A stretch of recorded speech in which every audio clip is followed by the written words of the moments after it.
Hola, buenas tardes a todos, a todas. Gracias por estar acá en esta charla dentro del marco de la Semana UNIPE Edición Invierno. Para nosotros esto se convirtió en un espacio sumamente rico para conversar, para discutir, para acercarnos a problemas vinculados a la experiencia universitaria en estos tiempos. Entonces, Bea ya participó en muchas de estas ediciones hablando de distintos temas.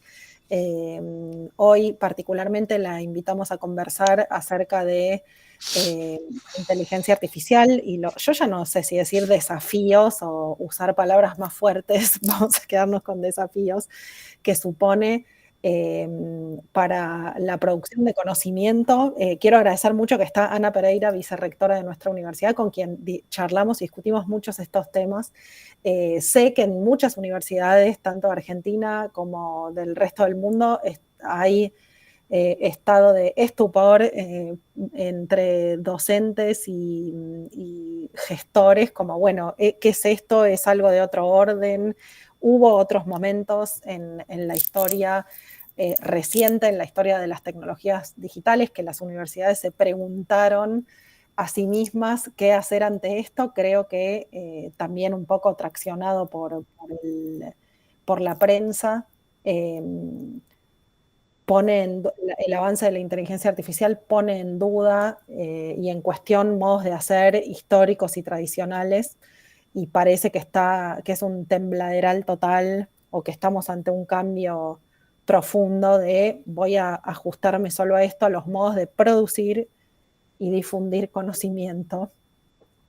Así que eh, gracias, Bea, por participar en este espacio, que la idea, como dijimos antes, es tener una conversación en torno a la inteligencia artificial, a la posibilidad de regularla, qué puede o debería o podría hacer la universidad en estos tiempos. Así que te agradezco mucho, les agradezco a todos, a todas quienes están acá. Le agradezco también a Virginia, que está administrando esta charla. Ella les va a compartir un formulario para que puedan completar asistencia. Sé que muchos de quienes están acá ya la conocen, pero voy a presentarla brevemente. Beatriz Busaniche es egresada de la Universidad Nacional de Rosario, estudió comunicación, es egresada de la maestría en propiedad intelectual de la Flaxo Argentina, es alumna del doctorado, después te pregunto por eso, no pregunto por eso, es profesora en Flaxo, en Ditela, en la Universidad de Buenos Aires, y es la directora de la Fundación Vía Libre. Bea trabaja estos temas vinculados al acceso y la regulación de las tecnologías digitales, vinculados siempre a los derechos humanos, que es una perspectiva muy necesaria.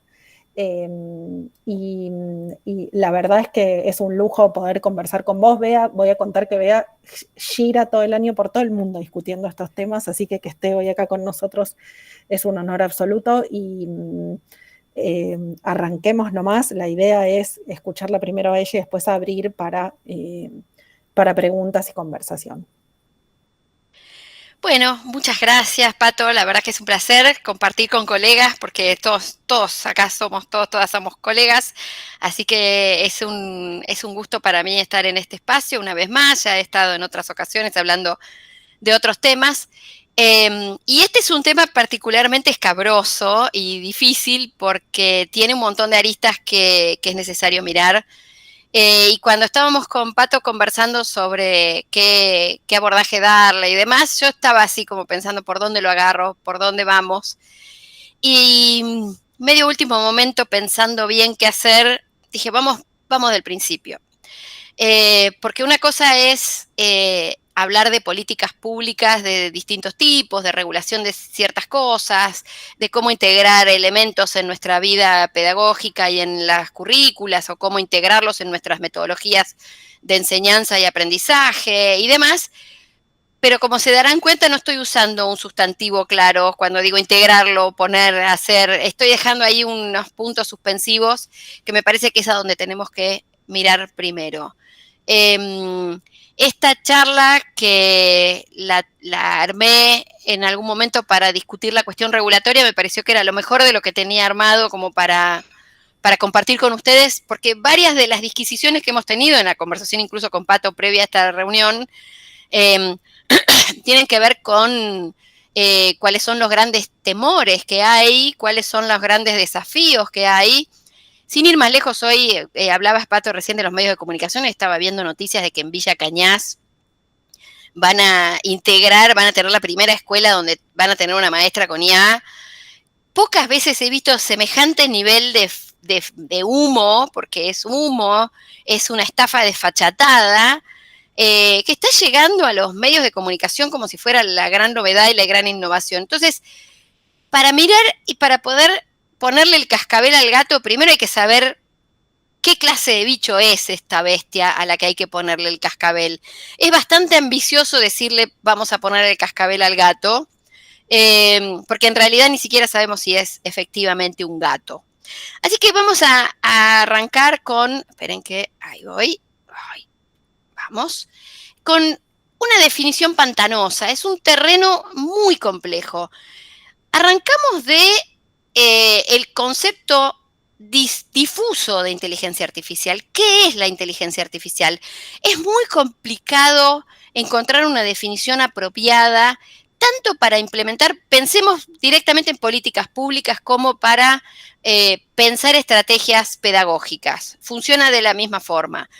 El concepto de inteligencia artificial es un concepto que no es para nada novedoso, es un concepto que tiene varias décadas dando vueltas y de hecho, acá en mi biblioteca donde estoy sentada, estoy mirando, justo tengo un libro de inteligencia artificial de la década del 90, y hay libros de inteligencia artificial de la década del 70. De hecho, el propio Richard Stallman era investigador del Laboratorio de Inteligencia Artificial del Instituto Tecnológico de Massachusetts a principios de los 70, es decir, no es un concepto nuevo.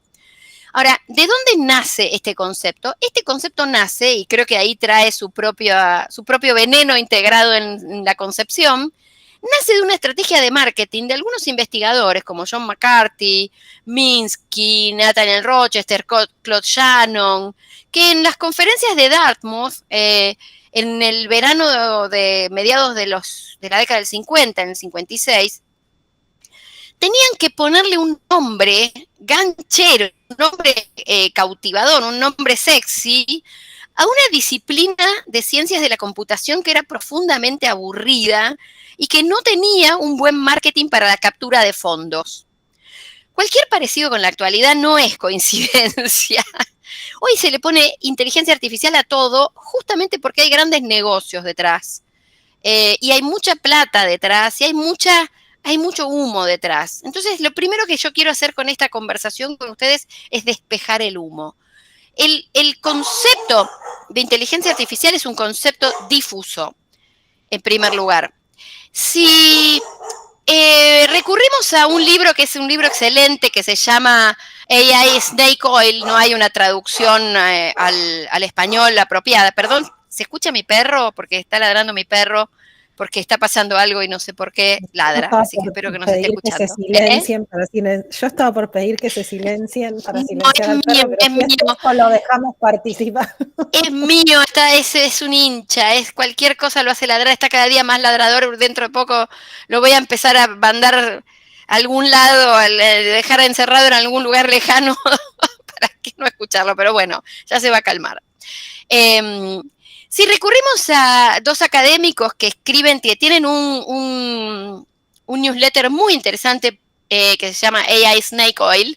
Ustedes saben, el Snake Oil, los que son de mi generación habrán visto la canción 666 de Paul y Michael, que vendían Snake Oil. Eso es Snake Oil, es vender cualquier cosa para solucionar algo y es tener una solución ficticia a cualquier cosa. Bueno, Narayana Nikapur inicia en su libro AI Snake Oil y cómo distinguir qué cosa es útil y qué cosa no, con una metáfora. Y la metáfora que usan es reemplazar por un momento la palabra inteligencia artificial, la expresión inteligencia artificial por la palabra vehículo. Entonces dicen, bueno, un vehículo puede ser una bicicleta, puede ser un vehículo no tripulado como un dron, puede ser un camión, puede ser una locomotora, puede ser un utilitario para cargar cosas, puede ser un cohete espacial, puede ser un avión, puede ser múltiples cosas. La palabra vehículo no nos dice demasiado sobre qué estamos hablando.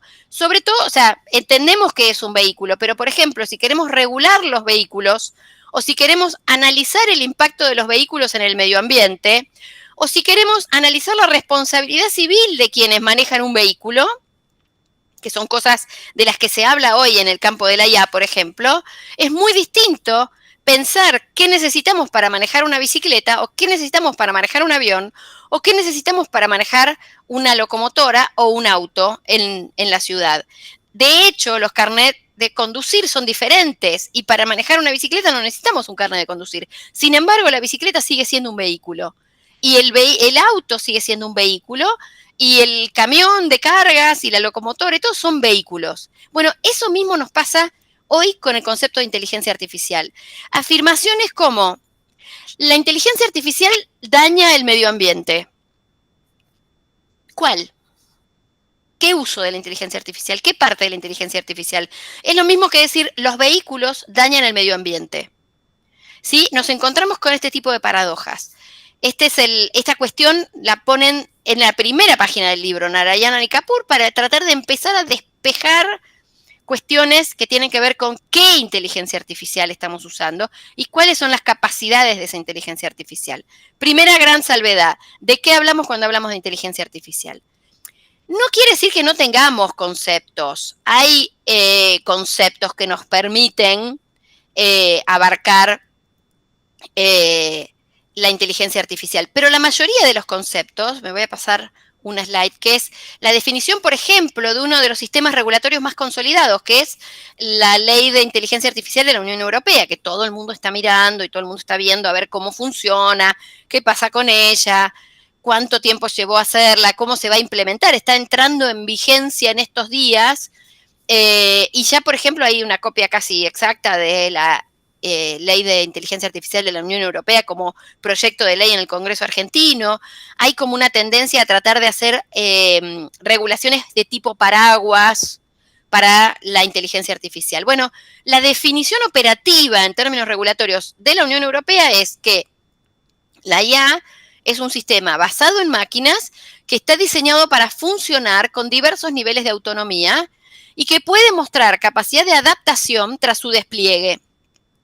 Y que, para objetivos explícitos o implícitos, infiere. Eso es lo que hace, infiere. A partir de la entrada que recibe, cómo generar salidas tales como predicciones, contenidos, recomendaciones o decisiones que pueden influir en entornos físicos o virtuales.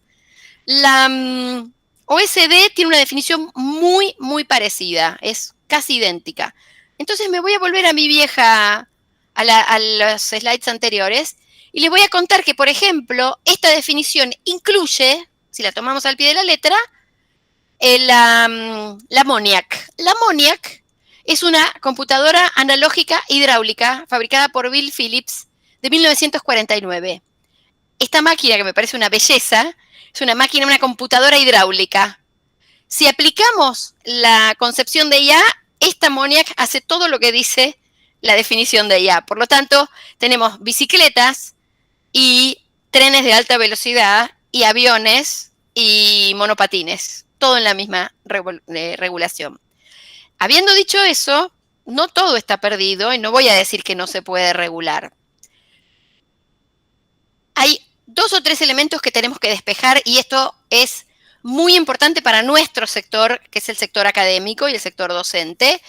Y es que el primer ejercicio que tenemos que hacer a la hora de hablar, de integrar, de pensar, de analizar cuál va a ser la introducción de la inteligencia artificial en nuestras aulas, es asumir como algo casi ineludible que el campo de la IA está plagado de humo.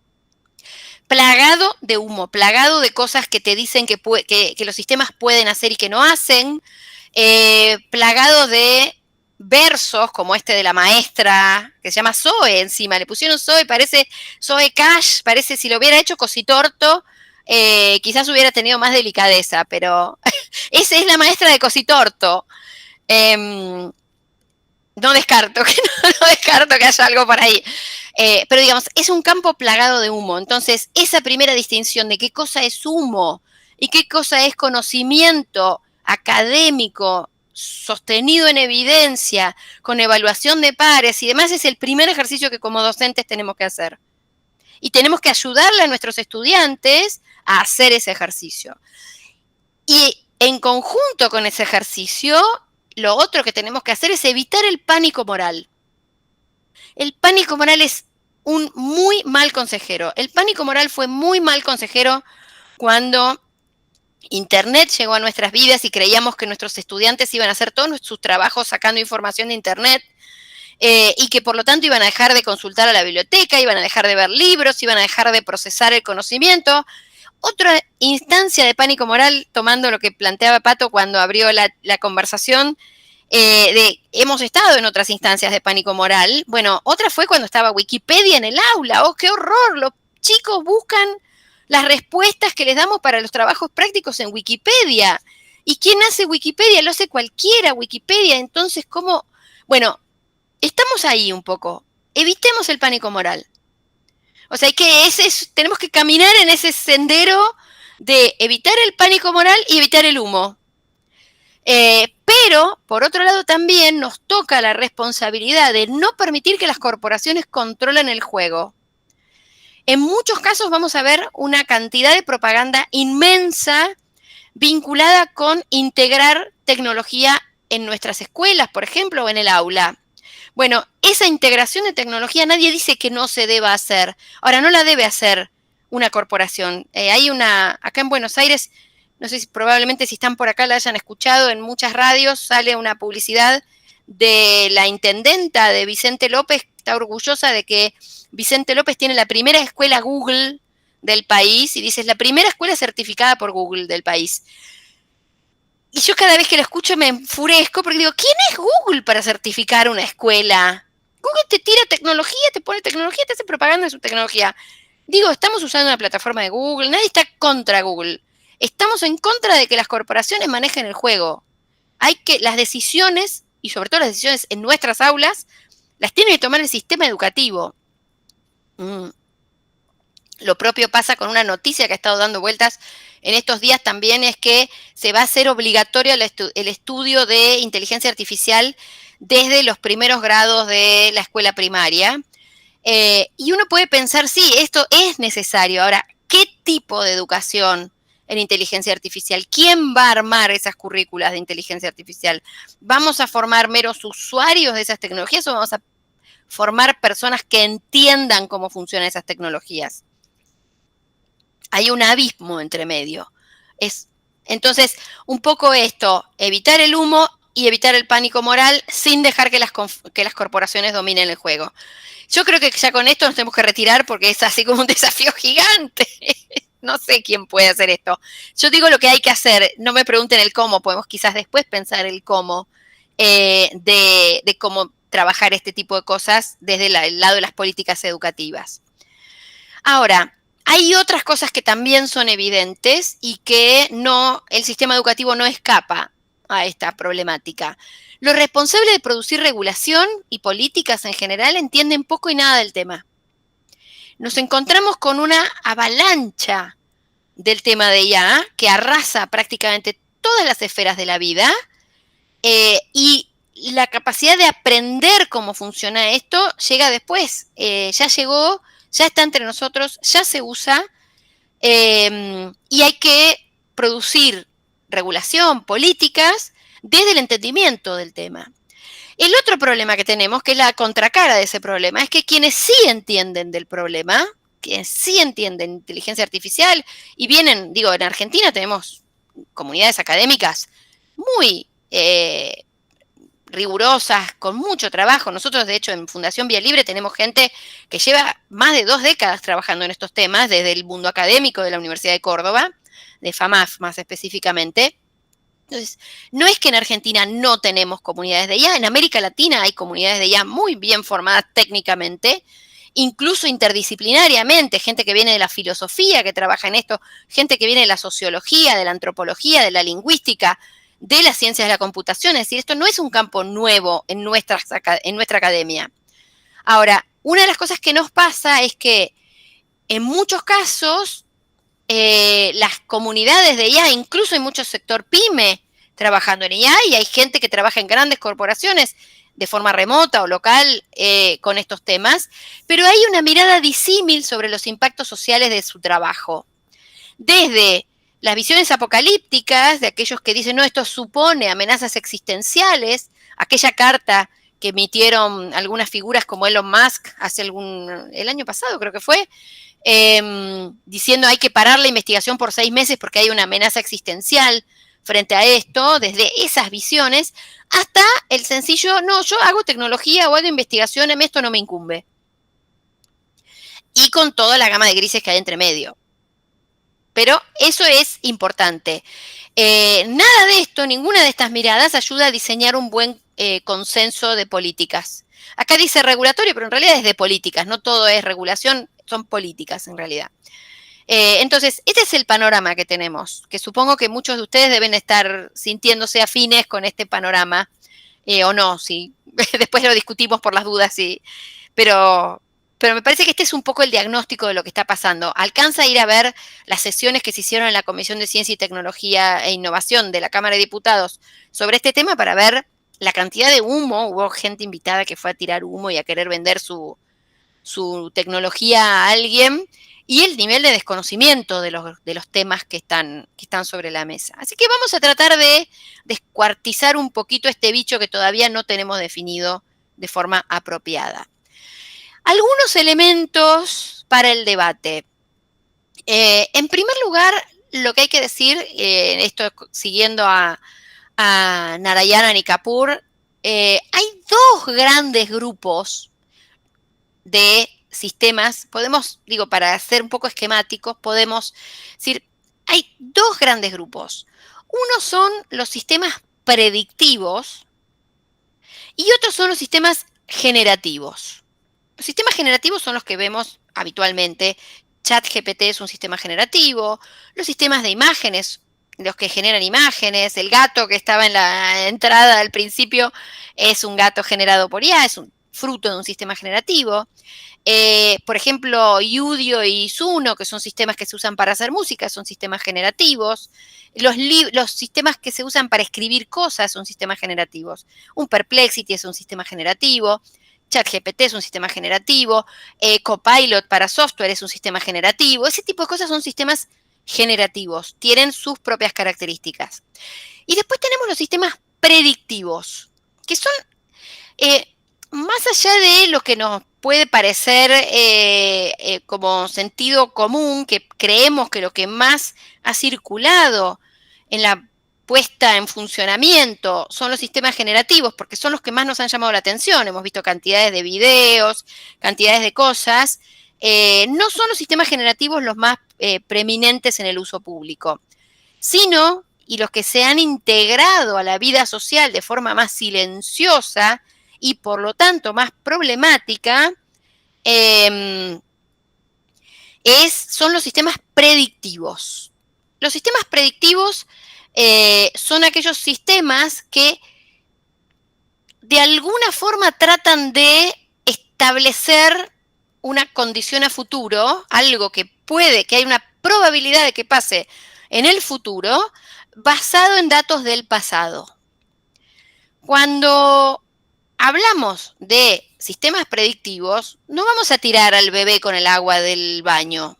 Porque, por ejemplo, un sistema predictivo es aquel que te permite evaluar mediante una cantidad de datos disponibles cuál va a ser la violencia de una tormenta que se aproxima dentro de 3 días, por ejemplo. Puedes evaluar y decir, bueno, hay tal probabilidad de que la tormenta pase por este lugar y que tenga tal nivel de violencia, ¿sí?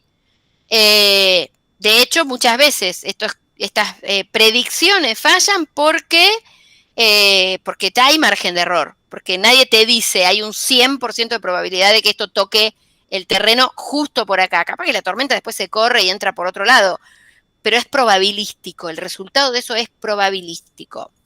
El gran red flag que tenemos acá, la bandera roja, la alerta máxima, es cuando se aplican estos sistemas para tomar decisiones sobre personas, donde hay derechos fundamentales en juego. Entonces, hay una frase que es interesante para pensar esto, y es que predecir el futuro es muy difícil.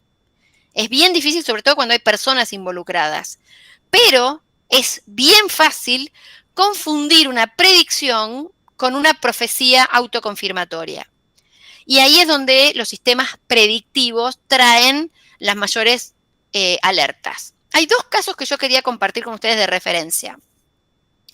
Uno es el sistema COMPAS, es un sistema que se aplica en presente en los Estados Unidos para evaluar la probabilidad de reincidencia de una persona que está privada de la libertad, que está en el sistema carcelario norteamericano. Cuando una persona aplica o está en condiciones de aplicar para la libertad bajo palabra, como les llaman ellos, la libertad condicional, el sistema COMPAS es un algoritmo que calcula la probabilidad de reincidencia y sugiere las medidas a tomar con esa persona. Fue escandaloso, varias organizaciones de protección de los derechos civiles dieron la voz de alerta sobre este sistema, porque casualmente el sistema discriminaba a las personas afrodescendientes y a las personas de la comunidad latina y priorizaba para recibir el beneficio de la libertad condicional a los blancos. Era un sistema absolutamente racista, porque el tipo de métricas que usaba para la evaluación, el sistema había aprendido que, por ejemplo, una de las variables que le pedían era que uno de los elementos con los que se le cargaba era a qué barrio iba a volver a vivir esa persona, cuál era la condición social del barrio al que iba a volver a vivir esa persona cuando saliera en libertad bajo palabra, cuáles eran sus redes de contención. Entonces, si una persona iba a vivir a un barrio de condiciones socioeconómicas magras, esa persona tenía menos probabilidades de recibir el beneficio de la libertad condicional, independientemente de lo que haya hecho en prisión, que haya hecho mérito suficiente, que el delito por el que está condenado no sea un delito extremadamente grave, etcétera, etcétera. Es decir, se comprobó que el sistema COMPAS era un sistema altamente discriminatorio en términos raciales y en términos de clase social. Y para traer el debate acá, para que veamos cómo este tipo de cosas se van colando en nuestra propia realidad, en el año 24, el año pasado, la ministra de Seguridad, Patricia Bullrich, firmó la resolución 740/24, que establece la creación de la Unidad de Inteligencia Artificial aplicada a la seguridad. Entre las funciones de la UIAS se encuentra, hay muchas funciones, pero sintéticamente se encuentra la idea de utilizar algoritmos de aprendizaje automático para analizar datos históricos de crímenes y de ese modo predecir futuros delitos y ayudar a prevenirlos. Cualquier vinculación con Minority Report, la idea del precrimen y demás, no es accidental. La ciencia ficción nos ha mostrado mucho a pesar de que la ciencia ficción ha humanizado mucho los sistemas automatizados, algunas cosas hemos visto en la ciencia ficción que hoy cobran cierta relevancia. Otro elemento es crear perfiles de sospechosos, es decir, perfilar personas. Les pido que recuerden esta idea de perfilar sospechosos porque la vamos a retomar en un rato cuando veamos un poco más sobre el marco regulatorio. Algunos otros usos de sistemas predictivos tienen que ver con un tema que seguro va a surgir en esta conversación, que son los sistemas de evaluación para ver si un texto ha sido hecho con IA. Los sistemas que evalúan si una monografía, por ejemplo, un paper ha sido escrito por una inteligencia artificial son sistemas de este tipo. Y la tasa de falsos positivos es altísima. Son terriblemente engañosos. De hecho, tengo una colega, tanto de la UBA como de Vía Libre, que estaba muy enojada la vez pasada porque estaba cursando estaba cursando estaba haciendo un curso y el profesor del curso acusó a un porcentaje alto de sus colegas de haber usado IA para hacer sus trabajos finales y los bochó y los obligó a hacer el trabajo de vuelta. Y el sistema que usó, mi amiga lo probó con textos que escribió ella hace 20 años, textos académicos que tiene publicados, que escribió hace 20 o 25, 18, lo probó con un montón de sus propios textos, que por supuesto hace 20 años no estaban escritos con ChatGPT, y el sistema le dio positivo que eran textos escritos con IA. O sea, hizo una prueba y con eso trató de darle herramientas a sus compañeros que habían sido injustamente acusados de usar inteligencia artificial para escribir sus textos. Son altamente problemáticos porque no hay una transparencia clara de por qué toman esa decisión y fallan muchísimo. Así que ya creo que está contestada esa pregunta que seguramente va a aparecer en alguna instancia. Otros elementos para el debate. Cuando hablamos de los sistemas generativos tienen una característica. Todos los sistemas, pero en los sistemas generativos es muy importante esta característica.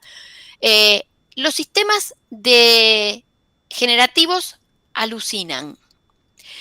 Alucinar es uno de los verbos que se ha establecido como estándar de la industria, pero que no es una expresión que le haga justicia a lo que hacen los sistemas. De hecho, una de las cosas que nosotros decimos mucho en Vía Libre es que no hay que humanizar, no hay que usar verbos humanos, no hay que humanizar ni darle atributos humanos a estas tecnologías, porque eso supone perder de vista qué cosas sí son capaces de hacer y qué cosas no son capaces de hacer. Estos sistemas no piensan, estos sistemas no son inteligentes. Estos sistemas tienen capacidad de hacer cosas que los humanos no tenemos capacidad de hacer, como procesar grandísimos volúmenes de datos y encontrar patrones. Pero esa no es la forma en la que pensamos los humanos. Esa es la forma en la que procesan información estos sistemas. Y es súper útil. Pero es súper útil si comprendemos lo que hacen y no tratamos de darle características humanas que no tienen por qué tener. El tema de las alucinaciones es uno de los temas centrales también, porque las alucinaciones son características del sistema, no son anomalías del sistema. Incluso cuando alguien venga y te venda algo y te diga mi sistema no alucina, te está mintiendo, no existe sistema generativo que no alucine, porque no es una falla, es una característica y de hecho una de las cosas que se ha probado en los últimos meses es que a más sofisticado el sistema y a más iteraciones de entrenamiento, más alucina. Es decir, que es como que potencia esa condición de alucinar. Entonces uno dice, bueno, alucinar, ¿es útil, no es útil? Y depende. Si yo estoy haciendo un escrito judicial, por ejemplo, que es algo que le pasó a un abogado de la vida real, que hizo un escrito judicial con ChatGPT y lo presentó en tribunales en una demanda de defensa del consumidor contra la aerolínea Avianca, las alucinaciones le jugaron en contra a él y a su cliente porque en realidad ChatGPT inventó un montón de jurisprudencia que no existía. Ahora bien, si yo estoy haciendo un video y quiero hacer algo de ficción, o estoy haciendo una canción, o estoy escribiendo textos ficcionales, la alucinación es útil, porque la alucinación te permite ir por márgenes creativos que quizás a nosotros no se nos hubieran ocurrido, o generar despliegues de personajes si hacemos ciencia ficción, o si hacemos... hay muchas cosas para las cuales la alucinación puede ser interesante. Ahora, la alucinación para un texto académico, para un texto de un escrito judicial, para un periodista, por ejemplo, para un montón de cosas, no. Entonces ahí ya trazamos una línea. ¿Cuánto me puedo bancar la alucinación en mi trabajo? ¿La alucinación en mi trabajo va a sumar o me va a hacer un desastre? Bueno, ahí tenemos una gran pregunta para poner. Y en nuestro trabajo en el aula, yo por lo menos este lunes empecé una de mis clases y lo primero que le dije es, no está prohibido usar tecnologías, salvo adentro del aula. Este es mi primer cuatrimestre que prohibí las tecnologías durante la clase. Me puse, cierran todos los dispositivos, pero afuera, por supuesto que lo pueden usar. Pero lo que les dije es, si usan algún sistema, algún modelo de lenguaje para escribir sus trabajos, tengan cuidado. No dije no lo usen, dije, miren que alucina. O sea, van a tener que hacer la revisión de calidad de lo que el sistema les provea. O pueden usarlo para, si tienen el síndrome de la página en blanco y no saben cómo arrancar, tirame un párrafo para arrancar y después sigo yo. Digo, hay un montón de mecanismos en los cuales los podemos usar, pero el uso tiene que ser un uso muy informado. Aún sistemas supuestamente muy fine-tuneados, como se suele decir en la jerga técnica, alucinan. Hay un caso que a mí me gusta mucho, porque yo sigo mucho los temas de propiedad intelectual, porque ese es mi costado nerdo. Mi hobby es la propiedad intelectual, aunque es uno de los campos más aburridos del planeta, pero a mí me divierte. Todos tenemos nuestros gustos. Es el caso, hay un montón de casos judiciales, pero hay un caso del New York Post contra Perplexity, que tiene 3 instancias. Una, los acusa de haber usado sus textos para entrenar, no creo que esa prospere. Otra que dice, me nombra y no me cita, creo que tampoco va a prosperar, pero hay una parte de esa demanda donde el New York Post demanda a Perplexity porque escribe cosas, alucinaciones, y se las atribuye al New York Post. Entonces, una atribución errónea. Dice, me atribuye a mí cosas que yo no dije. Y eso es un problema legal. Yo creo que si hay algo de esta demanda que puede prosperar, habrá que ver si es eso. No sé cómo estará, cómo habrá avanzado, pero es una de las demandas por las alucinaciones. Hay otro elemento que tienen los sistemas de IA, que es lo que se llama la maldición recursiva, que a medida que más contenidos se van generando con IA, más contenidos de IA se van integrando al entrenamiento de los sistemas de IA. Recién leía que en las últimas horas salió un paper nuevo que documenta técnicamente esta problemática, que dice que los sistemas de IA tienden a priorizar para darle más valor de verdad a lo que construyen las cosas construidas con IA. O sea, sería la maldición recursiva en esteroides, a tope. Lo que suele pasar con esta cuestión de la recursividad y seguir entrenando sobre algo que fue hecho con IA es, primero, que hay sectores del conocimiento humano que van a quedar perdidos. Podemos graficar esto como una campana de Gauss. Dado que estos sistemas trabajan con estadística, siempre van a priorizar lo que está en la parte media de la campana. Y a medida que procedan las unidades recursivas de entrenamiento, lo que está en las colas se va a ir perdiendo del conocimiento humano. Esto es grave en todo sentido, sobre todo para quienes valoramos no solo en la producción de conocimiento, sino también la cultura, porque mucho de lo no normalizado, lo que es excepcional, lo que es ajeno al volumen de lo normal, va a ir quedando por fuera. Eso tiene consecuencias en producción de conocimiento, tiene consecuencias en libertad de expresión, por ejemplo, porque el discurso marginal o el discurso minoritario va a ir quedando por fuera del discurso que se hace visible en los sistemas de IA. Algunas empresas, algunas no, todas las empresas utilizan una solución que le llaman el alineamiento. El alineamiento es una forma de censura, literalmente es una forma de censura. Es la construcción de lo que se llaman guardrails, como en la ruta, ¿vieron los guardrails que están al costado de la ruta? Para que uno no se bandee, no se vaya a la banquina o no caiga por la barranca. Bueno, la solución del alineamiento se basa en la construcción de guardrails para que la IA no se vaya a la barranca. Hemos visto infinidad de casos donde la IA se va a la barranca, desde discurso nazi brutal hasta líneas de asistencia al suicida, que después de algunas iteraciones terminan diciéndole a la persona que llama que bueno, está bien, ya tu tiempo llegó, matate. Hay documentados casos de ese tipo, donde en lugares sensibles, como una línea de asistencia al suicida, te ponen una IA que te responde, o un caso casi de color, diría, que pasó acá en Argentina, que, bueno, lo digo de color, no es de color, es grave, que es, no sé si ubican a Connie Ansaldi, esta señora que salió con su IA de asistencia a la salud mental. Bueno, ella se cubrió para no hacer ejercicio ilegal de la medicina, diciendo, no, bueno, mi sistema es una compañía para que las personas cuando tengan problemas de salud mental y no pueden ir a un psicólogo o a un psiquiatra o a un médico que los acompañe o no tienen con quién hablar, pueden hablar con mi modelo de lenguaje.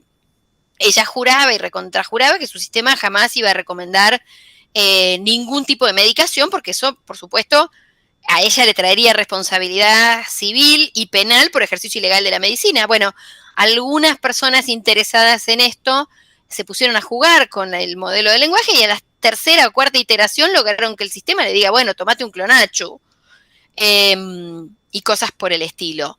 Entonces, la solución del alineamiento es una solución muy frágil, en 2 o 3 iteraciones vos lográs que el sistema te diga cualquier cosa, y además opera como una forma de censura, porque, por ejemplo, el alineamiento sirve también para que determinado discurso no emerja en la esfera pública, o para que un otro determinado discurso tenga preeminencia en la esfera pública. Y en momentos de la historia en los cuales la esfera pública no es pública, sino que es un campito privado en el que mandan las reglas del dueño del campito, y todos estamos ahí creyendo que Twitter, Facebook, Instagram, etcétera, son la esfera pública, quien maneja las condiciones de los guardrails y el alineamiento es quien maneja la visibilidad de determinados discursos. De acá podemos derivar en un montón de conversaciones sobre por qué hoy los discursos de odio, por qué nuestros pibes creen que no tienen futuro por culpa de que el abuelo se jubiló, que es tremendo, pero eso no es un accidente ni una anomalía, es una construcción discursiva de años de priorizar un determinado discurso, que es el discurso que más se ve, más se consume y que más les llega a las juventudes con las que tenemos que trabajar cuando somos docentes. Acá hay un montón de temas sobre los que podríamos hacer otra charla si ustedes quieren. ¿Hacia dónde va el desarrollo de la IA? Primero, el desarrollo actual de la IA está dominado por un grupo pequeño de grandes corporaciones, va en el sentido de concentración oligopólica. ¿Por qué? Porque hay una narrativa, y es eso, es una narrativa de que hace falta una gran capacidad de cómputo y un gran volumen de datos para entrar en el mundo de la IA. Y que quienes no están en condiciones de tener grandes capacidades de cómputo y grandes volúmenes de datos, solo pueden ser consumidores o prestadores de datos o prestadores de territorio para el uso de la IA. Afortunadamente, en enero de este año, un grupo de chinos dio el batacazo, que en realidad dio el batacazo para quienes no seguían esto. Cualquier persona que está en el campo sabía lo que iba a pasar, con la publicación de DeepSeek en enero de este año. Cuando se publica DeepSeek, que es un modelo más chico, un modelo de menores recursos y un modelo que corre en infraestructuras más pequeñas, se le dio un golpe, diría, vital a este discurso de solo se puede hacer si hay gran concentración oligopólica. Este discurso solo le conviene a las corporaciones, porque es el que enfatiza el de, bueno, solo nosotros podemos hacer IA. Podemos también ponerlo en tónica geopolítica, norte-sur, podemos ponerlo en geopolítica, China-Estados Unidos, podemos ponerlo en geopolítica y dar otra charla más sobre geopolítica de las tecnologías y cómo está la carrera de la IA hoy. Pero la carrera de la IA hoy está en una situación tal que ayer mismo, OpenAI tuvo que disponibilizar un modelo open source abierto que corre sobre infraestructura básica, sobre una computadora personal. Lo puedes correr con ciertas características, pero puedes correr. Es decir, tuvo que hacer lo que DeepSeek venía haciendo y lo que las grandes empresas de IA, las grandes y pequeñas empresas de IA, porque DeepSeek es una empresa pequeña, de China, vienen haciendo y lo que parece ser una estrategia vital en este mercado, porque la promesa de concentración es brutal, esto es tremenda. A esta lógica de concentración oligopólica se le suma que esta idea de para evitar riesgos y usos maliciosos, hay que darle poder a las corporaciones para que controlen las IAs. Es decir, tengo un caballo desbocado, pero son solo las corporaciones las que lo pueden domar, ¿sí? Las que pueden controlar cómo ese caballo patea a cuanta persona hay alrededor. Eso es un discurso absolutamente falaz que busca estigmatizar el desarrollo y uso de sistemas abiertos. Hay una definición de la Open Source Initiative que es operativa y que es muy útil para trabajar estos temas. Ahí hay otro elemento del que podemos hacer otra charla. Yo estoy vendiendo charlas, ¿eh? Ahora, Ya hay que regular. Para próximos veranos e inviernos. Vea, ya noté. Vale. Vos seguís. Hay de todo para hacer. Ahora, pensamos, hay que regular qué cosa ya está regulada. Protección de datos está regulado, muy regulado. Actualizar legislación es necesario, porque, por ejemplo, acá en Argentina tenemos una protección muy laxa en relación a los datos inferidos. Los datos inferidos son los datos que estadísticamente construyen las empresas sobre nosotros, que infieren sobre nosotros. Hace falta también desarrollar marcos normativos más exigentes, pero un principio de regulación tenemos. Otro costado que está en pleitos judiciales no voy a decir en todo el mundo, pero que está en pleitos judiciales en China, en Europa, en Japón y en los Estados Unidos. Hay un mapa por ahí de casos abiertos, que es el que tiene que ver con propiedad intelectual. Hay dos grandes dilemas sobre el cruce entre propiedad intelectual e inteligencia artificial. Uno es si entrenar modelos con textos o música o imágenes que tienen copyright infringe el copyright. Si me preguntan a mí, yo les voy a decir con firmeza que no, y estoy dispuesta a discutir con quien quieran esa afirmación. Y el otro elemento es si una obra generada con IA es merecedora de protección de derecho de autor. Si un producto de IA puede ser un plagio o una obra derivada de una obra preexistente. Ahí hay un montón de preguntas, pero esto ya está regulado. En protección de datos en Argentina necesitamos mejor regulación. En propiedad intelectual ya está todo regulado. Quizás lo que haga falta es flexibilizar un poco para facilitar el desarrollo de IA en nuestros territorios. Pero eso es otra discusión también. ¿Qué hay que regular? Bueno, la respuesta es sí, hay que regular. Sí, definitivamente no se puede dejar librado el mercado el dominio de estas tecnologías o la definición de políticas. La autorregulación de la industria no sirve. No sirve. Ya sabemos que no sirve. La pregunta es cómo se construye, cómo se aplica y demás. En primer lugar, la pregunta es si tiene sentido una regulación ómnibus como la de la Unión Europea o es preferible regular por partes y por campos de aplicación como se ha hecho en China. China tiene algunas regulaciones muy buenas sobre esto. Por ejemplo, China tiene una regulación de defensa del consumidor sobre algoritmos de recomendación. Es muy interesante ese tipo de regulación, pero es una regulación específica.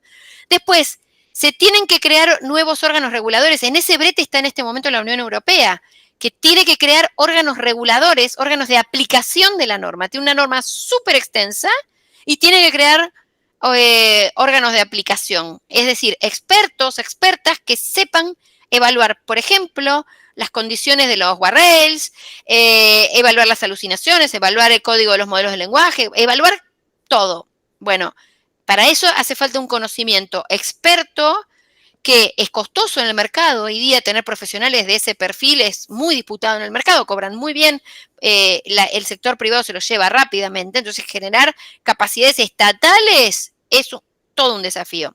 Pero aparte hay que ver que ya hay algunos entes reguladores. Por ejemplo, si estamos usando algún sistema de inteligencia artificial para apoyo en diagnóstico médico, que es un campo muy desarrollado. Por ejemplo, sistemas de evaluación de imágenes para detectar, por ejemplo, mamografías o el diagnóstico de imágenes apoyado por IA.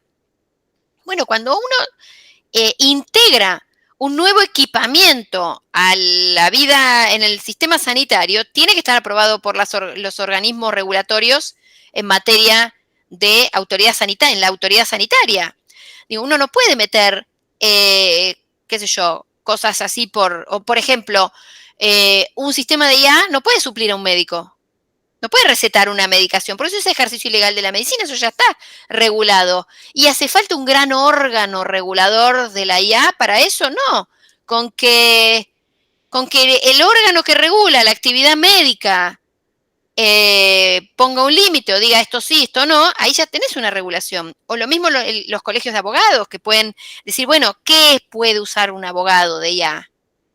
Lo que pasa es que tenemos un problema. Perdón si hay abogados en la sala. Los abogados han comprado el humo de una forma atroz. Hay gente pidiendo que las sentencias judiciales las escriba una IA. Eso es una barbaridad sin atenuantes. Entonces, hay un montón de cuestiones. Y voy a tratar de acelerar. Estamos mal de tiempo. Vos, Pato, decime si Sí, acelere. acelero. Acelero. Bueno, el abordaje de la Unión Europea es este. A ver, perdón, esta es la simplificación extrema del abordaje de la Unión Europea, porque la ley de la Unión Europea tiene 500 páginas, tiene tecnicismo de todos los colores, es un espanto. Es así como una pesadilla regulatoria por lo compleja, lo largo, lo demandante que es y demás. Pero se puede sintetizar en que ellos regularon en función del riesgo. Ellos definen niveles de riesgo. Entonces dicen, hay un riesgo que es inaceptable. En este vértice de la pirámide, arriba de todo, hay algunos usos que son inaplicables. ¿Se acuerdan que les había dicho de la unidad de inteligencia artificial aplicada a la seguridad? Entre las definiciones de riesgo inaceptable y que por lo tanto está prohibido en la Unión Europea está el perfilamiento de personas, especialmente en cuestiones criminales. Eso que la UIAS se supone que quiere hacer acá en Argentina, en la Unión Europea está considerado como riesgo inaceptable. En la frontera entre el riesgo inaceptable y el riesgo alto están, por ejemplo, los sistemas de reconocimiento facial en el espacio público. El riesgo alto supone regulaciones muy potentes y mucho control. Los riesgos limitados suponen usos con ciertas obligaciones de transparencia, es decir, ahí se puede usar, no es una regulación tan estricta, pero obligación de transparencia. Y el riesgo mínimo son aquellas cosas que pueden ser inocuas, como por ejemplo hacer una canción con un sistema de generativo, ¿sí? Ese tipo de cosas. China, por ejemplo, regula por partes. Tiene regulaciones tiene regulaciones de propiedad intelectual y tiene casuística, tiene regulaciones vinculadas con la responsabilidad humana sobre la IA, tiene una regulación muy fuerte para evitar la consolidación de monopolios.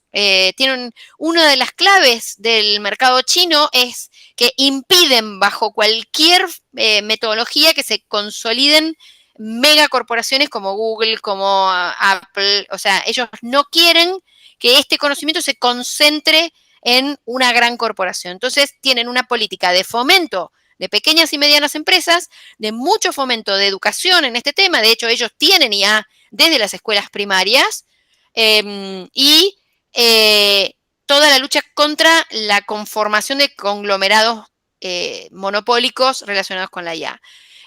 Tienen una fuerte protección de los datos personales frente al sector privado. Y tienen esto que les decía de una regulación interesante en algoritmos de recomendación. En Estados Unidos hay un mundo. Había una orden ejecutiva de la Casa Blanca que ahora fue derogada por Donald Trump. Hay algunas regulaciones vinculadas con el uso de IA en aviación.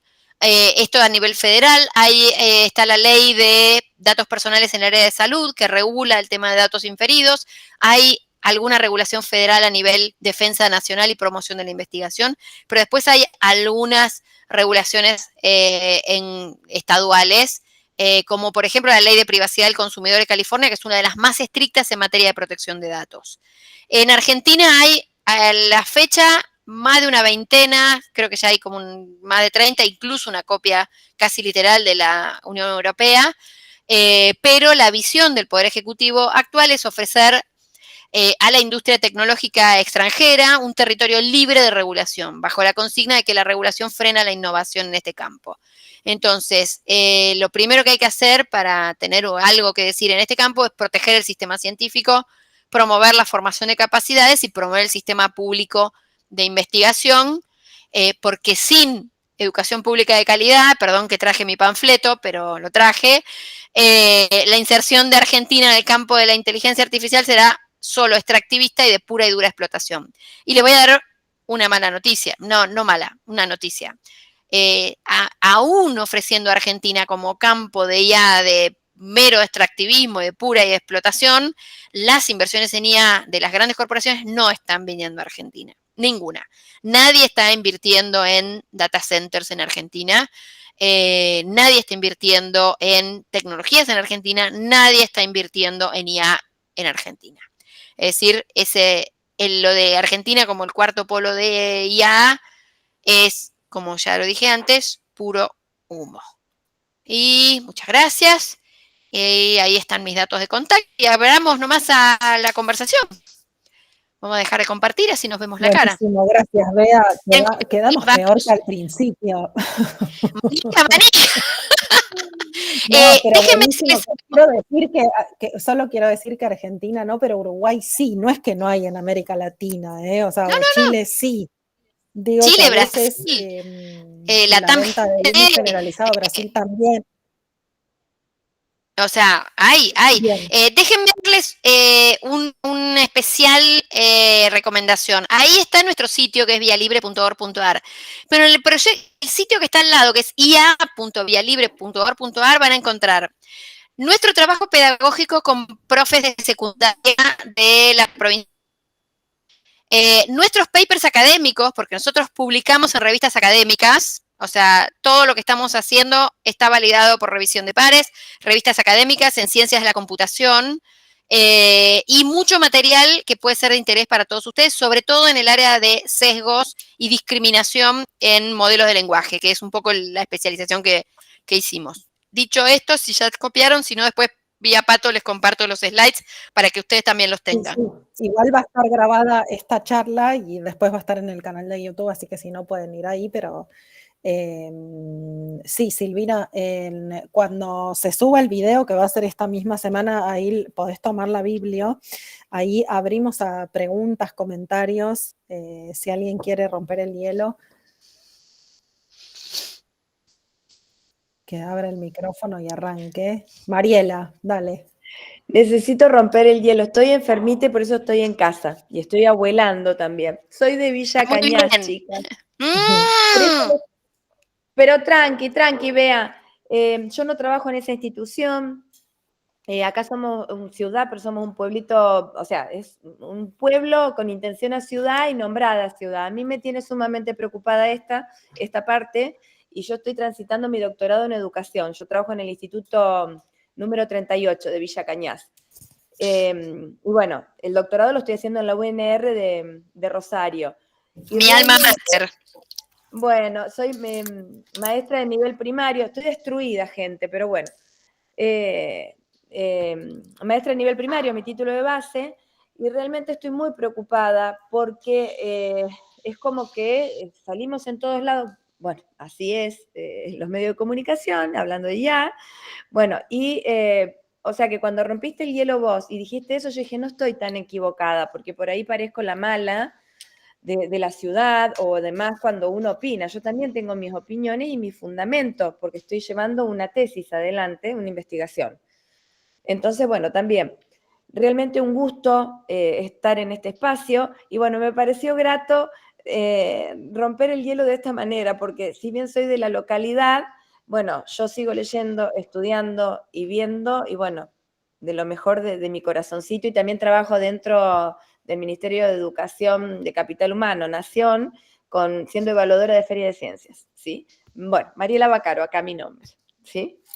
Un gusto, Gracias, un placer. Mariela. Acá, espera, que está Graciela, que no le anda el micrófono, así que tiene una pregunta que yo ya mismo se la pregunto a GPT. Quiero aclarar que yo uso mucho ChatGPT. Que es, ¿hay alguna universidad o institución superior que haya incorporado sus reglamentos académicos, regulaciones o recomendaciones en Argentina? Ahí la dejó, pero después se arrepintió y agregó en Argentina y el mundo. Bueno. Yo quiero decir que hay Ujú. mucha reacción, como la que dijo Bea al principio. Hay muchas universidades que compraron el software de detección. Que bueno, nada, es un software de detección de uso que es complicado, que tiene un uso muy complicado y que además en las universidades que yo sé que lo tienen, también es complicado que los docentes lo sepan usar. Entonces a veces funciona más el miedo a que puedan darse cuenta que el software en sí mismo. Así que bueno, ve ahí, no sé si tenés algunas. Hay todas las universidades, perdón, voy a decir algo que noté en el último tiempo y que venimos trabajando con Ana Pereira, todas las universidades están diseñando algo en relación, por ejemplo, usos de la IA para la investigación en ciencias sociales, usos de la IA como práctica en las prácticas de estudio, cursos sobre cualquier cosa EIA. Bueno, reglamento, recomendación, no sé, adelante. Voy a hacer mi declaración de por qué yo soy distinta a ChatGPT. Porque yo les voy a decir que no sé. ChatGPT y cualquier modelo de lenguaje nunca va a decir no sé. Va a inventar algo. Y ahí es donde están los mayores riesgos de estos sistemas. Los sistemas no están hechos para decir no sé. Están hechos para decirte lo que vos querés escuchar. De hecho, hay un concepto que me tiene enamorada últimamente, que tengo una de las colegas que está en el equipo de ética en IA de Vía Libre, está trabajando en el concepto de adulación algorítmica, que es un concepto así que anda dando vueltas, que es muy interesante, es que el sistema te adula. El sistema busca decirte lo que vos querés escuchar. Por eso es muy malo para terapia, para psicología, para terapia, para acompañamiento terapéutico, para cualquiera de esas cosas. El concepto de adulación algorítmica es tremendo. Así que yo la verdad es que esta pregunta me parece una pregunta interesante. No tengo una respuesta porque realmente no sé qué es lo que está pasando en las distintas universidades. Sí sé que hay mucho vendedor de humo ganando mucho dinero a costa de que las universidades le paguen por sistemas que supuestamente pueden detectar qué cosas son hechas con IA. Les puedo garantizar que los sistemas que dicen detectar eso son absolutamente fallidos. O sea, es tirar la plata hacer eso. No solo es tirar la plata, sino que además puede en alguna instancia redundar en acusar a un estudiante de algo que no hizo. Y eso es muy grave también. Sí, yo creo que hay una situación de ver qué hay que hacer y no apurarse. Ahí les compartí un artículo que hace ese barrido justamente sobre lo que vos estás preguntando, Graciela, sobre regulación de la IA en la educación superior, que bueno, por supuesto se llama observaciones preliminares, porque la verdad que todo es preliminar en esta instancia. Silvina, vos habías levantado la mano, así que adelante.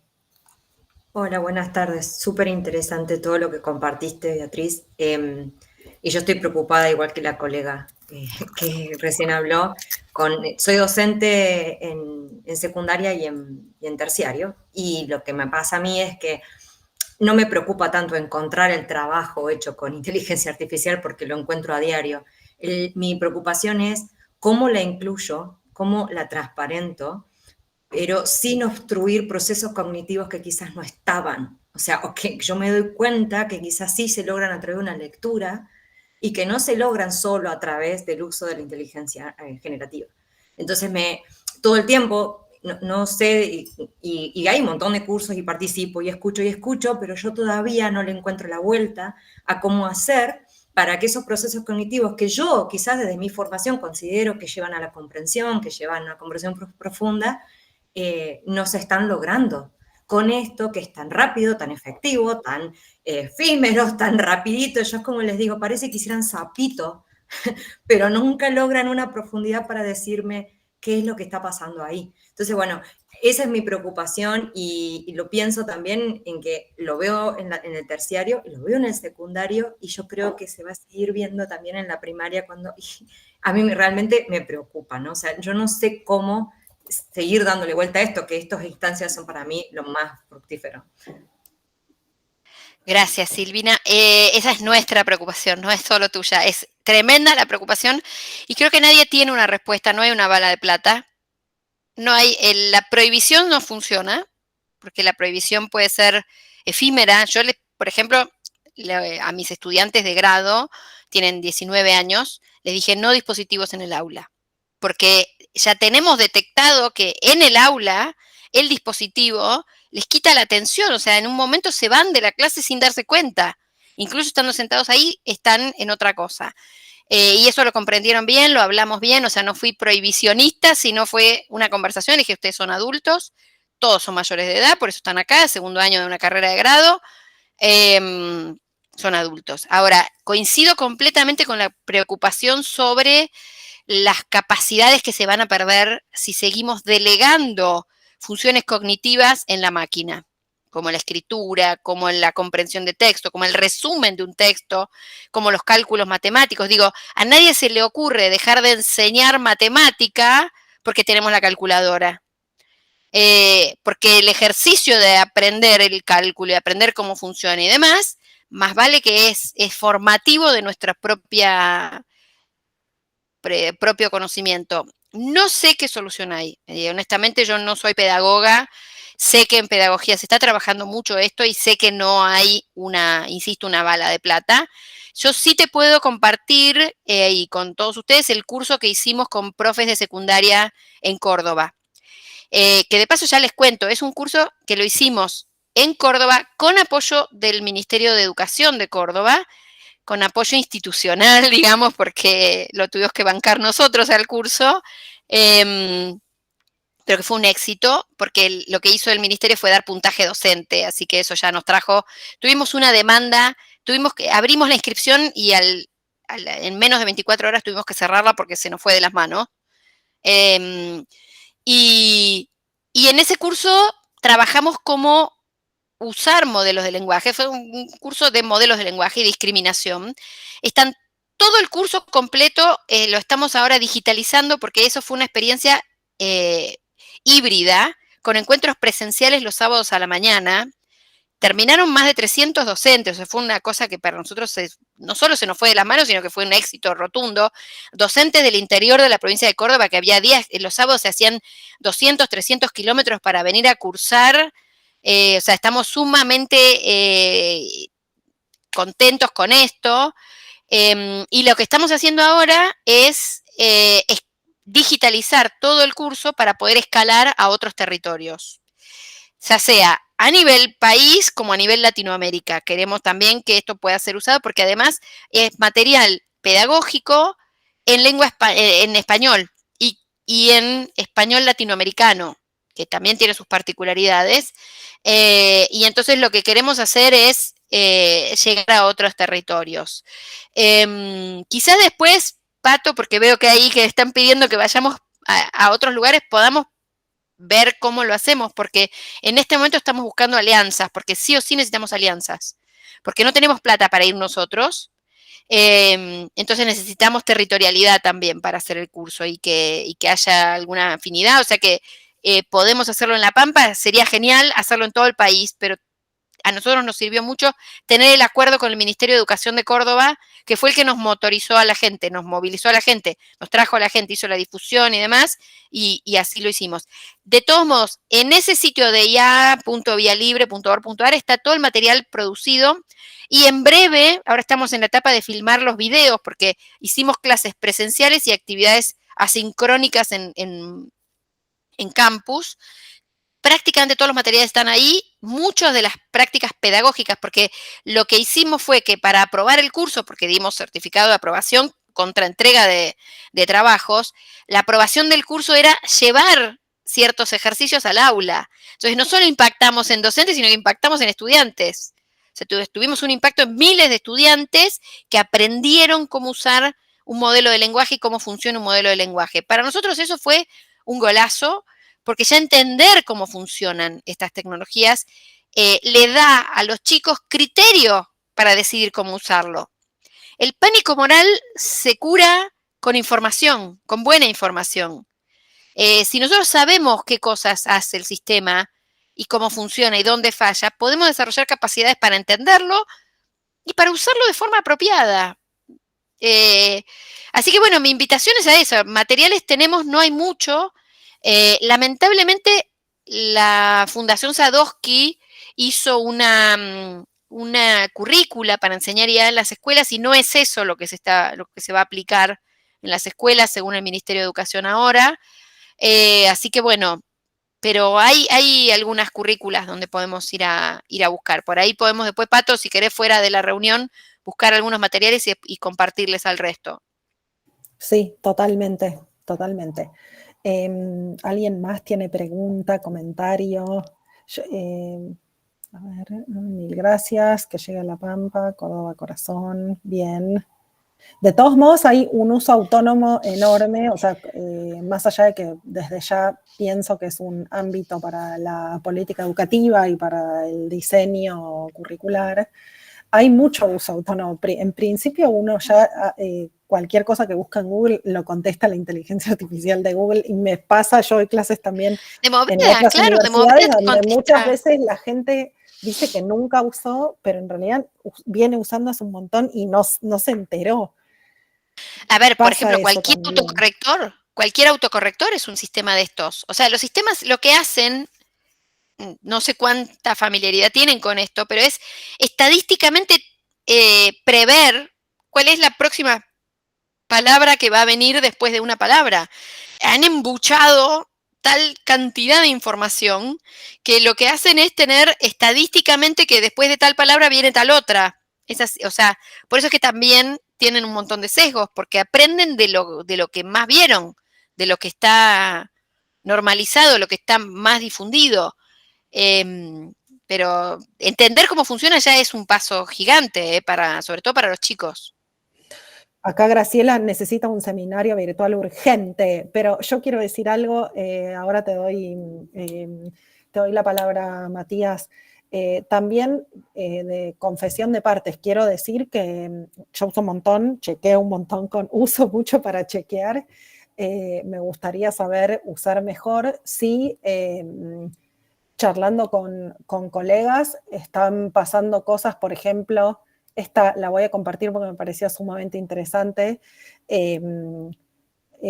que en un primer trabajo donde los estudiantes nivel universitario tenían que involucrarse diciendo cómo era una práctica, a un segundo trabajo más de trabajo final integrador que tenían que sistematizar esa práctica con bibliografía, la mayoría fue con GPT, y entonces la propuesta fue volver al oral, no por una ambición controladora, sino porque en los trabajos finales desaparecieron las autorías de los estudiantes.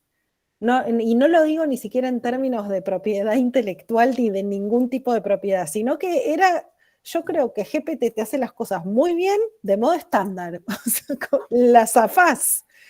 O sea, sabés perfectamente que lo va a contestar y la podés zafar, y uno puede pasarse horas como jugando a que lo mejore, lleva mucho tiempo, no es una cosa, no es algo que se hace, que resuelve en 2 minutos.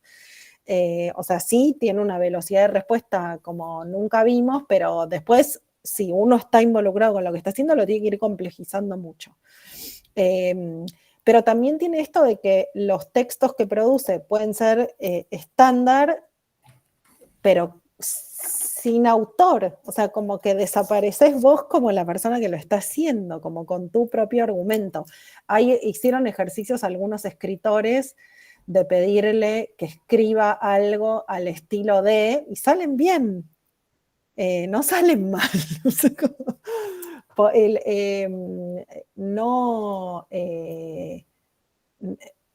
Ahí hay después un problema de cómo eso circula y con qué autoría. pero vos le podés pedir que te arme un texto desde el pensamiento crítico, desde el liberalismo, desde la escuela francesa del siglo que quieran, y lo hace. Matías quería decir algo.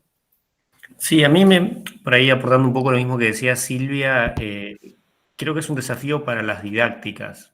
A mí me encanta mucho trabajar con películas. Yo soy formador de cultura digital en la provincia de Buenos Aires, en los CIES, y muestro siempre una actividad que le digo, díganme una película cualquiera, la que vieron el fin de semana, Titanic, y díganme un contenido. Y hacemos una relación entre Titanic y la célula, y lo que te devuelve está muy bueno, pero también cuando vos tenés a un profe de biología ahí y te dice, bueno, y pedile que diga esto, y pedile que diga esto, hay una cuestión ahí donde yo digo, bueno, si sabés podés seguir pidiendo, pero tenés que poder saber, ¿no? Y el tema, no me acuerdo quién era que lo decía, es, bueno, ¿cómo llegamos a ese saber básico para después llegar a pedir? Porque yo me pongo en un chico de primaria y sí, se lo voy a pedir a ChatGPT.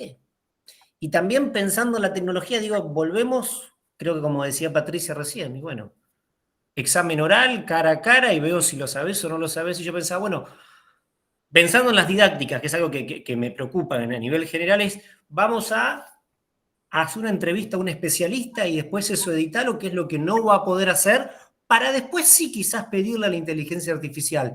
Estoy comentando, digo, mis hipótesis de cómo ir, porque me parece que negarlo no es el camino, y también pensarlo para un alumno de secundaria que lo que quiere hacer es mirar un video de TikTok, y no lo juzgo por eso, y que lo que quiere es entregar la actividad y chau, sacársela, pero digo, ese conocimiento elemental, ¿cómo llegamos hacia ahí, no? Que, bueno, voy a indagar, Beatriz, el sitio ese, a ver qué hay, porque es un tema, ese conocimiento, no quiero decirlo básico, pero para poder crecer, ¿cómo llegamos ahí si se lo vamos a delegar y casi naturalmente, digamos, ¿no? Así como creo que después de mucho tiempo entendimos que la pregunta ¿qué es la célula? No iba más porque la iban a googlear, y ahora hacerles mirar una película y que la relacionen es un desafío terrible, porque quizás ni la van a ver porque se lo van a pedir al ChatGPT, y a mí es una actividad que me encanta y que digo, bueno, ya por acá no es, o por lo menos hay que buscarle otra vueltita de rosca más.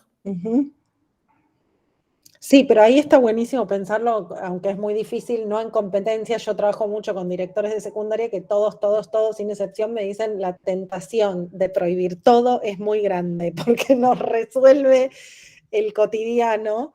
En las universidades me parece que el desafío tiene otra complejidad, porque se supone que somos las instituciones donde el conocimiento se produce y reproduce, y ahora capaz que uno, lo mismo que le llevó leer todos esos libros, yo le puedo pedir un resumen y lo voy a tener. Entonces, por un lado, yo que efectivamente leí los libros, lo miro y digo, esto es alucinante, alucino yo, no al estilo computadora, pero ¿qué pasa si no leí todos los libros? Ese es el tema. A mí me gusta mucho jugar con el DALL-E y, por ejemplo, también le empecé a pedir cosas que produzca imágenes al estilo Bernie y al estilo Goya. Es perfecto porque usa exactamente los colores y las sombras, sobre todo en el caso de Goya. Y yo decía, alguien no tiene idea de quién fue Goya. Por ahí piensa que eso es efectivamente un cuadro de Goya que, no sé, que existe en algún lado.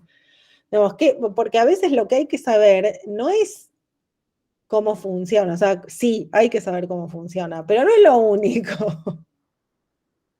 Sí, pero saber cómo funciona te para en otro lugar. Sí, totalmente. O sea, de movida hay que saber cómo funciona. Sí, hay que saber cómo funciona, pero también, no sé, pensaba hace poco en una presentación, estuvo uno de los directores de Microsoft, que Microsoft es uno de los principales financiadores de los desarrollos de inteligencia artificial. Después, cuando vea del curso de la geopolítica de las tecnologías digitales, que ya lo estamos desarrollando,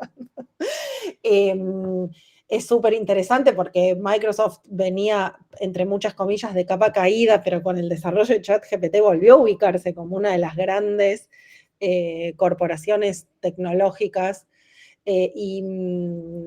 Y él dijo, bueno, yo quiero decir ante todo que nadie va a perder el trabajo por la inteligencia artificial, y había traductora en el evento y yo decía, la traductora ya mismo le tiene que revolear algo porque los traductores ya todos perdieron el trabajo por la inteligencia artificial porque traduce muy bien y después uno puede corregir y ver.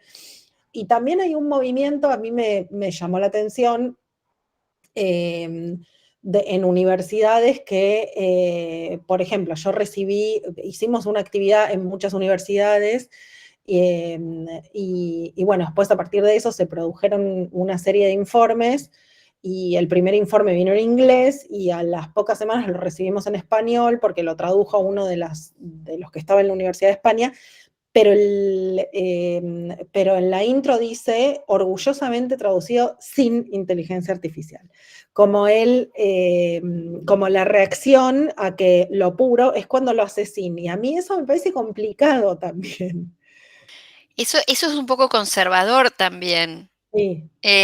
Porque acá, bueno, esa es otra charla que podemos hacer, que tiene que ver con la cuestión del impacto en el empleo y con la cuestión de qué vamos a hacer los seres humanos cuando estos sistemas hagan muchas de las cosas que históricamente hacíamos para vivir, ellas, y las hacen las máquinas. Acá hay un asunto que tiene que ver con la productividad que te traen estas cosas, porque, por ejemplo, en el mundo de la programación, con la emergencia de Copilot, muchos te están diciendo, bueno, ya no vale la pena aprender programación porque ya ahora programa el sistema. Y eso es un tema muy grave, porque en realidad hay gente que te dice, hice con Copilot en 6 o 7 horas lo que históricamente me hubiera llevado 2 semanas. Entonces, la pregunta es, frente a escenarios como ese, ¿a dónde va a ir la productividad de las personas? ¿Va a ir a las personas o va a ir a quienes extraen renta de la productividad de las personas? Y me puse marxista de golpe. ¿Quién se va a quedar con ese plusvalor? ¿Quién se va a quedar con eso? Hace muchos años te comunico. Sí, está bien. Está bien, confieso. Ahora, ¿quién se queda con eso? Entonces, la discusión ahora es por la apropiación de rentas extraordinarias, que de los últimos 50 años a esta parte venimos las clases trabajadoras, sabes que vamos a hablar con todas las letras, las clases trabajadoras venimos perdiendo históricamente, porque si uno mira las curvas de productividad de la década del 70 a esta parte, la curva de productividad ha sido así, no sé si me ven, y la curva de ingreso a los trabajadores ha sido así. Entonces, esa brecha entre la curva de productividad y los ingresos de los trabajadores es lo que explica, de una forma un poco simplona, pero a grandes rasgos, la emergencia de una nueva casta, para usar una palabra que lamentablemente se puso de moda en un sentido muy erróneo, de multimillonarios, billonarios o milmillonarios o como se los quiera llamar, que son una nueva clase feudal, si se quiere, del entorno digital. ¿Quién se apropió de todo eso? Bueno, acá tenés a los Elon Musk de la vida, acá tenés a los Galperín de la vida, acá tenés a los que se apropian de la renta de la hiperproductividad que las clases trabajadoras no han podido apropiar. No han podido ni siquiera disputar porque ni siquiera la ven. O sea, es como que hay un fenómeno en el cual se ha invisibilizado esa hiperproductividad. Entonces, ahí hay un montón de problemas que tienen que ver con que esta cuestión se va a agravar en el futuro, sin ánimo de traer más pesimismo a la sala, porque el problema no es un problema de trabajo, sino que es un problema de ingresos, que son dos cosas distintas. Que tengamos metido en la carne que los ingresos son fruto del trabajo y que el trabajo son los ingresos, es una cosa, pero trabajos e ingresos son cosas bien distintas. Por eso es que hay algunos que están pensando en un ingreso único universal o ese tipo de cosas que no son una solución a esto, pero que son un paliativo para que las personas que quieren discutir esto discutan algo que nunca va a pasar y que no vayan a discutir lo que realmente importa, que es la problemática de los multimillonarios, los milmillonarios, que están cada vez más poderosos y que doblegan a los estados en su función y que de hecho quieren que los estados desaparezcan. Digo, lo que nos está pasando en Argentina no es un accidente ni es una anomalía, es un experimento. Es un experimento que viene craneado por figuras como Peter Thiel y otras mega magnates que dicen, dejen el mercado, nosotros vamos a solucionar los problemas de la humanidad. Pues más vale que la solución a los problemas de la humanidad es construir naves que vayan a Marte y que vayan un 0,0005% de la población a Marte y el resto que reviente. Y cosas por el estilo, digo, por pensar delirios, pero no son delirios. Cuando te vienen a decir esto es un problema existencial, o cuando te vienen, se llenan la boca hablando de la AGI, la IA general, eso es otro de los grandes humos que hay dando vueltas. No estamos ni cerca de una IA general. Cuando te plantean el problema existencial de la IA general, es para opacar los debates que hay que dar hoy de la IA, que son estos, de qué está pasando con la redistribución del ingreso, cuánto pagan y qué pagan de impuestos estos tipos, dónde pagan impuestos estos tipos, qué pasa con el extractivismo de recursos naturales y de recursos humanos y de datos de las personas. O sea, son un montón de discusiones y qué otro modelo de sociedad podemos desarrollar sin expulsar las tecnologías de nuestra vida, pero sí dominando las tecnologías en nuestra vida. Una otra forma de hacer tecnología. Hay otras formas de hacer tecnología y hay que aprender a usarlas y hacerlas sobre todo. Ay, gracias, Bea. No sé cómo, pero decís cosas muy tremendas generando algo de esperanza. Así que bueno, quiero decirles que son 4:30, así que si les parece bien vamos a cerrar acá. Va a estar disponible la charla en el canal de YouTube de la UNIPE. Ya tenemos un montón de nuevas charlas para las futuras ediciones. Y nada, ojalá que puedan expandir el curso, después conversemos. Así que te agradezco mucho, como siempre, y ojalá que haya sido interesante para quienes participaron y que nos volvamos a encontrar. Muchas gracias. Muchísimas gracias a todo el mundo que está por acá y bueno, será la próxima. Gracias a UNIPE por la organización. No, por favor. Chau, Bea, muchas gracias. Chau, chau.